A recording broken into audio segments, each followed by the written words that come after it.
Really, Trump? You were claiming you were going to end the war within 24 hours. 24 hours of being elected, and all you did was pitch Biden's plan? Do you guys want to hear about the massive reality check that Trump just got? So we just learned that he is going to continue sending US military aid to Ukraine after he spent the last few years campaigning on the promise to end the war within 24 hours of being elected. Well, it was almost 2 months ago and the war has not ended. In fact, Trump proposed a peace plan to Vladimir Putin and Putin rejected it and said, dude, Biden already tried this exact same plan 2 years ago. What the hell are you doing? So again, this is a reality check for Donald Trump, who thought that this would be an easy war to end, that maybe Putin would do him a favor and end this war. It's not that simple, which led to this article that says Trump plans to continue US military aid to Ukraine after inauguration, the Financial Times reports. And just to take a step back, I can't tell you how many Trump supporters over the past year or two have told me we need to stop funding Ukraine. You guys know I've talked to hundreds of Trump supporters. It's all up there on my channel in the public. I'll play some clips in 1 second, but they always say it's an endless war. We're sending our taxpayer dollars over there for no reason. How do we benefit? And no matter how much I tried to explain the complexities of the situation or why Ukraine's fight is critical to global democracy and how funding Ukraine is exactly how you put America first, most Trump supporters wouldn't budge. They wouldn't see it. I've changed a few minds, which I'll show you in just 1 second. But now that Trump himself has decided Ukraine needs more funding, I guarantee they are going to flip on a dime. Well, at least some of them. Inevitably, this will split MAGA into even more factions because so many Trump supporters look at the Nikki Haley wing of the Republican Party as the war hawk wing. They think anybody who wants to fund Ukraine is essentially the same as Dick Cheney, when that's not the case. We want to fund Ukraine for defense purposes. We're not trying to invade some random Middle Eastern country, but you guys already know that. I'll break down the complexities of Russia's unjustified invasion of Ukraine a little bit later in the video, but just to talk about Trump's strategy of flip-flopping on every single issue, whether it's H-1B visas, which he clearly flipped on over the past 8 years, whether it's Ukraine, or the idea that he doesn't want to start any new wars, and then he immediately starts threatening Canada and Mexico, saying that Trudeau is going to be a 51st governor. He just flips on every single issue. And this one so happens to benefit the US because we do want Ukraine to be strong. I'm guessing Trump's team, or somebody on Trump's team, sat him down and said, dude, Russia is about 2 years away from completely collapsing. We can keep applying pressure on Russia if you just fund Ukraine.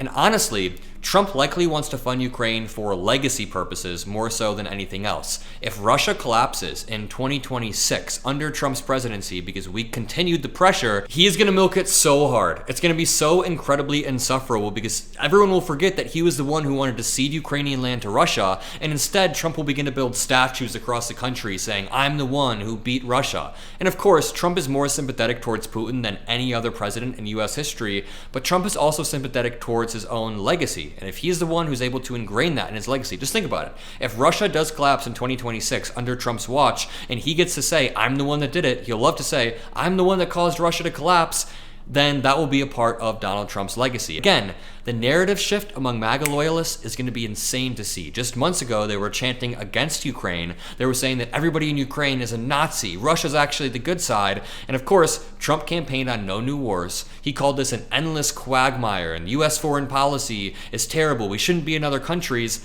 But now, he wants to continue funding Ukraine. I think it's also because Vladimir Putin kind of humbled him a bit. Let's talk about the plan that he pitched to Putin that Putin rejected. So Vladimir Putin and top Russian diplomats have said a deferral in Ukraine's NATO entry won't be enough. So here's what this says. On November 6th, the Wall Street Journal reported that Trump's plans for a truce in Ukraine involved delaying Kyiv's NATO membership by 20 years, citing 3 sources close to Trump. They then want to turn Ukraine into a demilitarized zone so Russia cannot invade again. But let's scroll down to Vladimir Putin's response. At his annual press interaction on December 26th, Russian President Vladimir Putin rejected the idea that a deferral in Ukraine's membership of NATO would be satisfactory enough for Moscow. And here's the kicker. Putin said, while he doesn't know all of the specifics of Trump's plan, that's fair, current President Joe Biden made a similar suggestion back in 2021 to defer Ukraine's admission by 10 to 15 years. And then Putin uses some BS talking points, but really, Trump?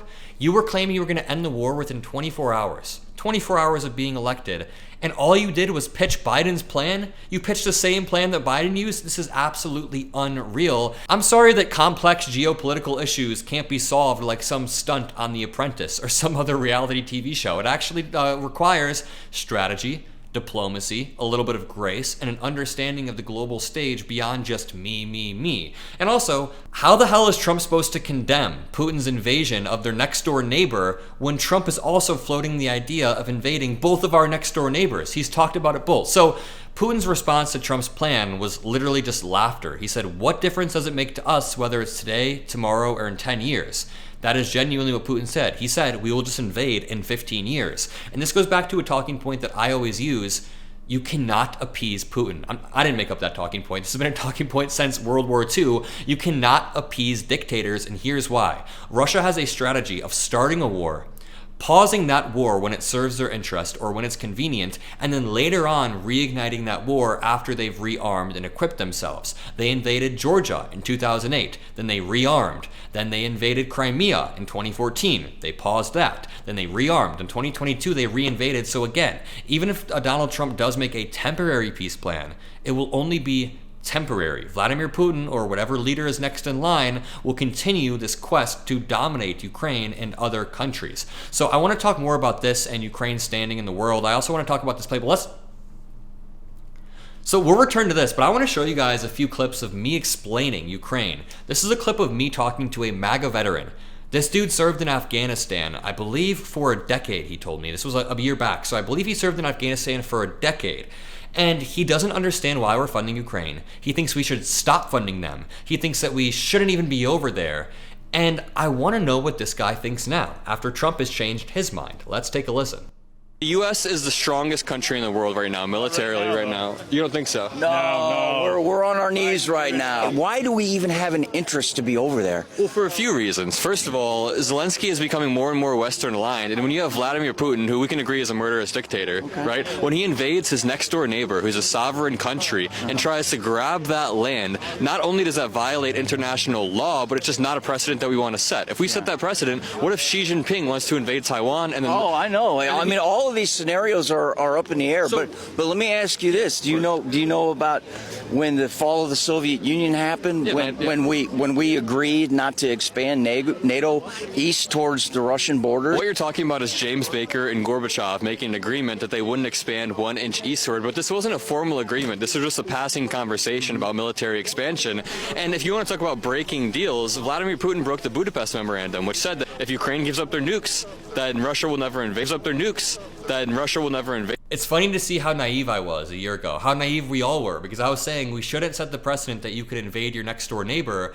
I did not know that a year from then, Trump would be setting the precedent that we could threaten Canada and Mexico, our next door neighbors. I mean, I didn't realize that would happen. Here's another clip of me changing a Trump supporter's mind on Ukraine. And the point of this all is to just give you a clear picture on what Trump supporters think, how you can interact with Trump supporters and explain this. And hopefully this gives you a better understanding of how to word this in a good way. What do you think about the funding of Ukraine? No, I don't think that should happen. Why not? Because we need to take care of America first. I'd make the argument that funding Ukraine is exactly how we put America first, because a lot of people think we're sending cash bags, but we're sending old military equipment, right? And after we send that military equipment, we get to create new American jobs to restock and repile that. That's a good point. On top of that, do you think Vladimir Putin's our enemy? Not really. Really, why not? Because I think he's trying to run his own country. And he's not, I don't think he is a threat to America. It's okay that he's running his own country, but the problem is when he starts to invade other countries next to him. So we should protect our allies, essentially, right? I agree. So that's like us trying to invade Canada. And that wouldn't be okay. Right. So to piece my argument together, we're creating new American jobs, and in the process, we get to protect an ally, a sovereign country, Ukraine, from, I think Vladimir Putin is a dictator. He's a threat. He's not a good guy. So I think we're protecting America's interests. I think this is exactly how we put America first, right? Can you see that point of view? That is a very good point. That's a good point.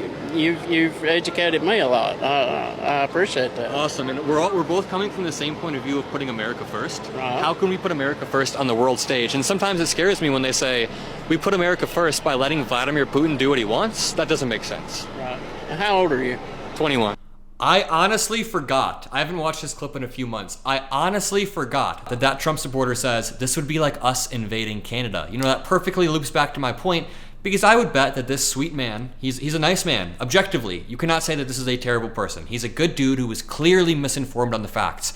But I would guarantee that he's going to follow Trump into the depths of hell as Trump continues to threaten to invade Canada and Mexico. And really quickly, I just want to end this off by showing that Azerbaijan's president has been accusing Russia of downing an airliner on a Christmas Day crash and then covering it up. Vladimir Putin is a relentless, murderous dictator, and I would love to see Vladimir Putin flee in the same way that Assad fled just a few weeks back. And this is nothing against the Russian people. Of course, I can differentiate between a Russian citizen and the president in the same way that you shouldn't think every single American is a Trump supporter. It doesn't always work like that. Even if there are large swaths of the American population that support Trump, it's not fair to generalize like that. So while I hope the best for the Russian people, I hope Vladimir Putin gets destroyed. I'll leave it at that. Drop a like, subscribe. I'll see you guys in the next video, and peace out.